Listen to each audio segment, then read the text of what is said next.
Hello and welcome to another episode here on my channel. My name is ChaosMole and today we are taking a look at the difference in gameplay from They Are Billions and Age of Darkness Final Stand, which is the game you see in the background. And the first thing you probably notice when you look at this game, this looks pretty much like They Are Billions, but instead of with zombies and pistols, this seems to be a fantasy setting and you're now fighting those monsters. And the answer is yes. Pretty much yes, but this game has a lot of differences, and I think what you can say is about Age of Darkness, it starts there where They Are Billion ends. Like, I always felt a little bit like They Are Billions could have been so much more than it is, and the developers just moved on for whatever reason.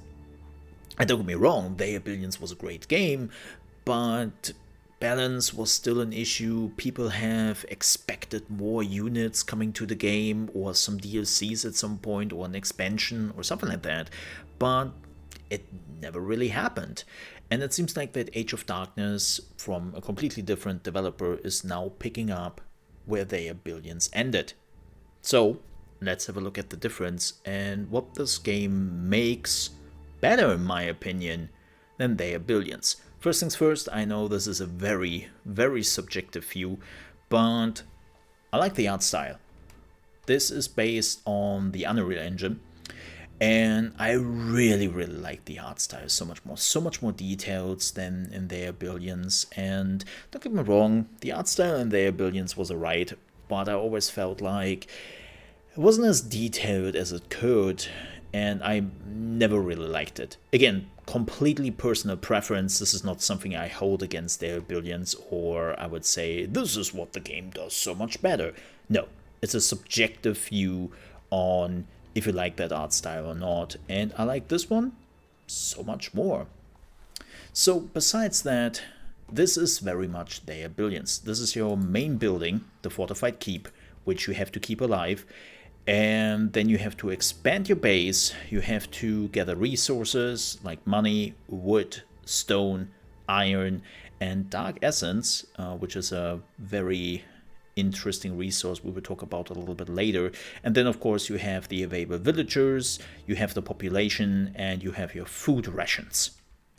And in Like a Billions, you just need more people, you need more food, and you have to expand because you have a space issue. As you can already see here, I have been running out of space in my starting area, and I have to find new resources and new areas where I can build stuff, or I will run into an issue. But I also have to make sure that I have enough choke points and enough defenses that whenever we are getting attacked, I am prepared to fight the enemy.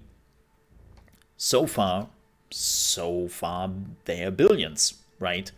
Like, you also have your research, which you are starting out with a wood workshop, then later on you're going to the refined workshop, then you are getting the forge, and so on and so forth. So very much They Are Billions. The same goes with the defenses. You have different units, like those are the tier 2 units I have here right now, the Arbalists and the Sentinels, which are much more fortified. Here you can also see some more like tier 1 units like the Archer.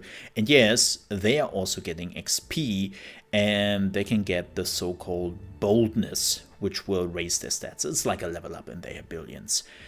So now you might say, alright, well, this is so far a carbon copy of They Are Billions.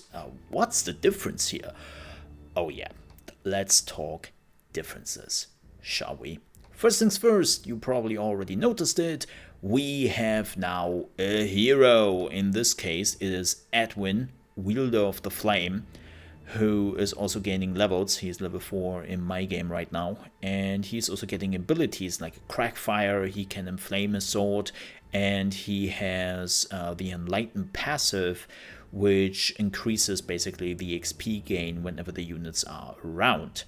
And yes, they are different heroes in the game. Right now it's only Edwin which is available in this early access version, but we will already get the Lost Queen or something is her name in the next early access version. I'm bad with names, by the way, so don't count on that name. But that's what we are getting. And the heroes are close to what Warcraft 3 heroes has been. So they are very strong. They have a lot of strong abilities which can totally help out your team, but they are not indestructible. Like, they are strong, but they can also die. What happens when they die? Well, they will be on a timer, and then they will return. Simple as that. The next big difference this game has to They Are Billions is the day and night cycle you can see right here. We are on day 18, and the next nightfall is in just less than a minute. And we are also in a death night. What all that means I will explain in a minute. But the day and night cycle is super duper important, because at night, that means you will probably get attacked more by smaller monster waves. And more importantly, the monsters are getting stronger at night. But good news, you also have the chance to gain more XP and also gain some special items out of monster bosses. Wait.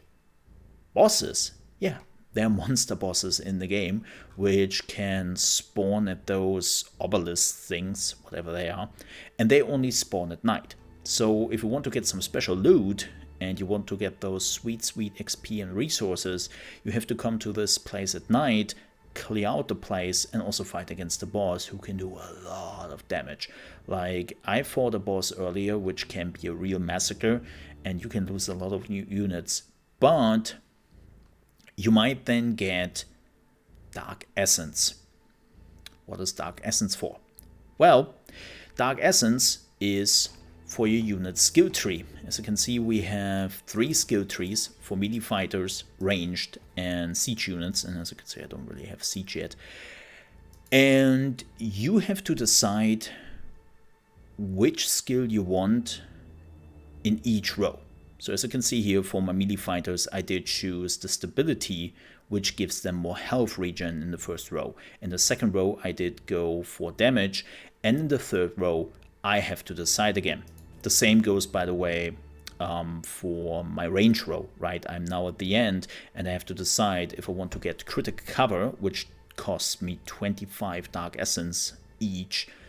And that would increase the range unit's damage by 100% when they are standing in the tower, or they would get fire damage, and I have to choose which of the 3 I want. Which one I would choose, I can't really tell you yet, but this is very important in making your decision what you really want to achieve with your units, and you need resources for that. So it starts out with just wood, stone, or some wood and stone, and then you need metal, and then at some point you also need the Dark Essence.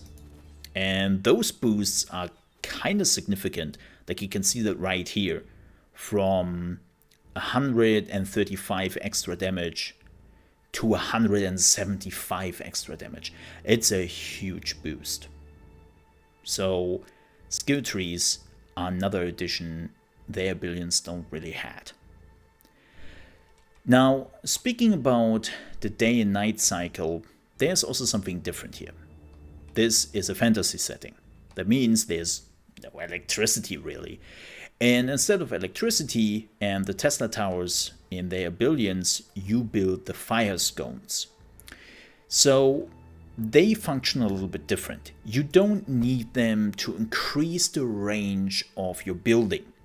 You can just build wherever you have the fuel.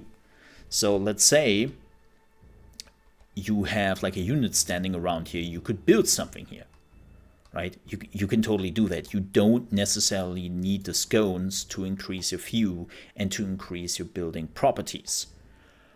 Okay, what do you need them for then? Well, there are actually 2 things you need them for. The first thing is you need to fight the horror, because at night your units are getting feared. And the longer they are out there in the darkness and they are fighting monsters, the more they are getting afraid, and they need a light source to get rid of the horror. What does the horror do? Well, right now it only slows you down significantly, But that is already enough because you want to be mobile with your units and you want to go from A to B very quickly and you want to kite around. And if they are like slowed by 70%, then you can kiss your kiting goodbye and units might die.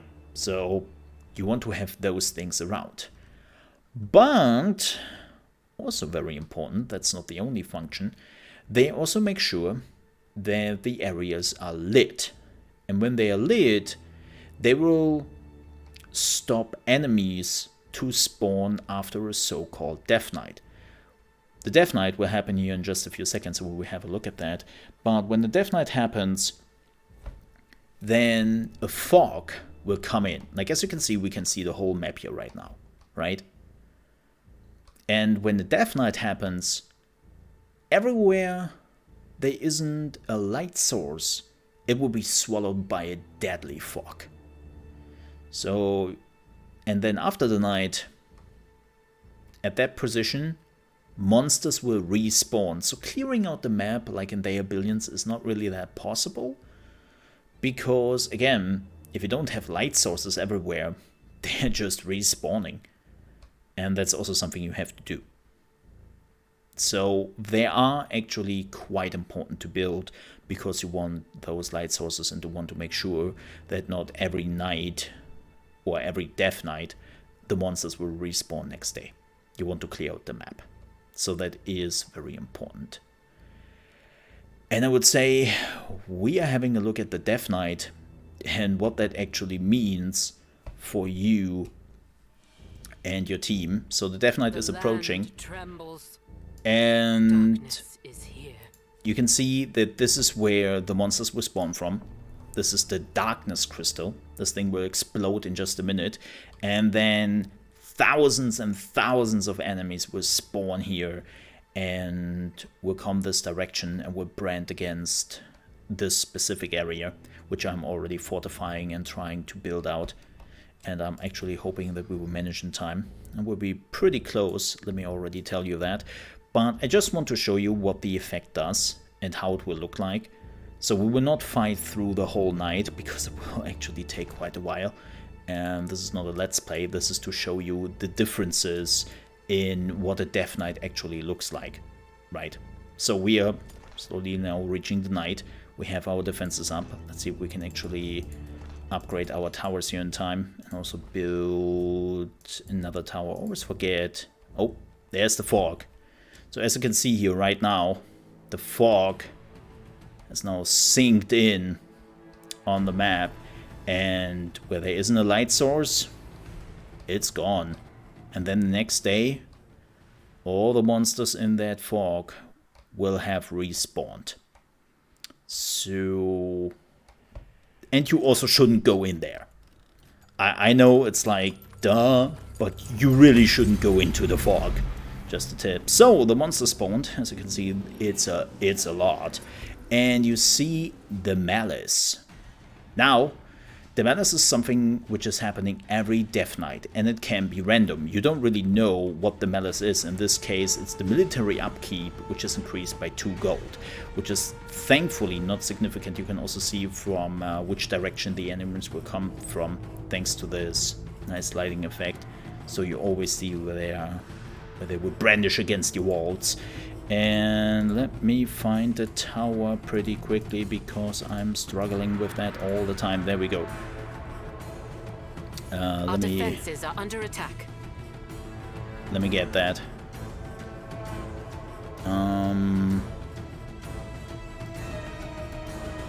Let me see if I can Upgrade complete. put my people in there very quickly.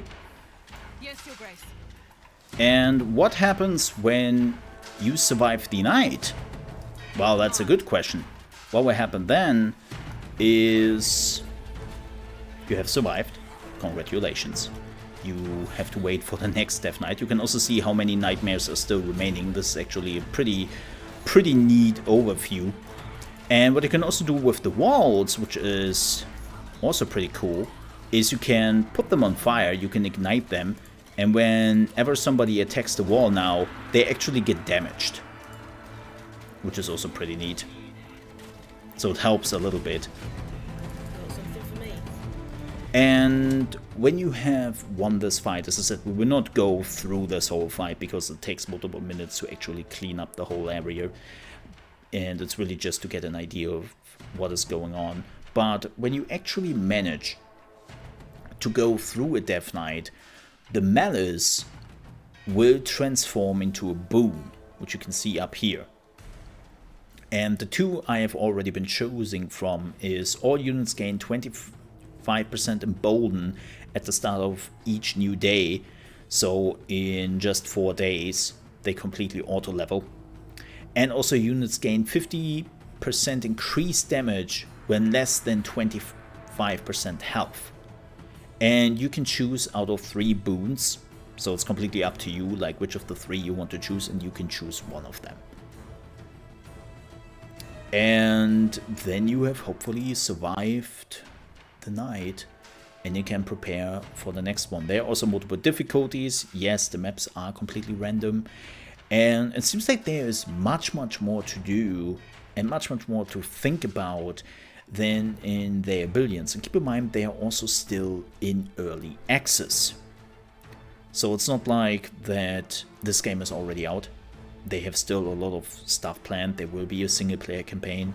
There will be actually a multiplayer function, which is fantastic. I'm really looking forward to that one. Streaming at my friends over some Death Knights that we are doomed, and it should be quite fun. I'm really curious to see how the multiplayer works. And there's much more to come. More units, more buildings. They have already announced that, and I really hope they do that, because the reality is right now Our buildings are that under attack. their Billions looked like it could have been so much more, but unfortunately, well, they released the game, they had a single player campaign, and that was it though, right? There was nothing more, and I always felt like it could have been so much more with so much more units and so much more cool stuff you could have done, and they unfortunately never did that. So a bit unfortunate, but it seems like that Age of Darkness could actually pick up where their Billions ended, and that's pretty cool, and I'm looking forward to the results. With that said, thank you so much for watching. I hope you enjoyed this video. We will definitely do more Age of Darkness video in the foreseeable future, where I go a little bit deeper into some of the gameplay aspects, give you some tips and tricks to survive, and I'm also looking forward to that. If you enjoyed this video and you're on your way out, please consider to like the video. Well, if you didn't like this video, the dislike button is right next to it. And if you're new to the channel, you want to see more Age of Darkness videos, you want to see gaming news, tips and tricks to new games coming out, and also me reacting to some of the bigger gaming events out there, then I would also appreciate if you might consider to subscribe to the channel. If you ever want to catch me live, you can do so on trovo.live/ChaosMole, and I'm streaming there from Monday to Friday, starting at 9 AM ET, which is 2 PM UK time, and 3 PM Central European time. Thank you so much for watching. Hope to see you next time.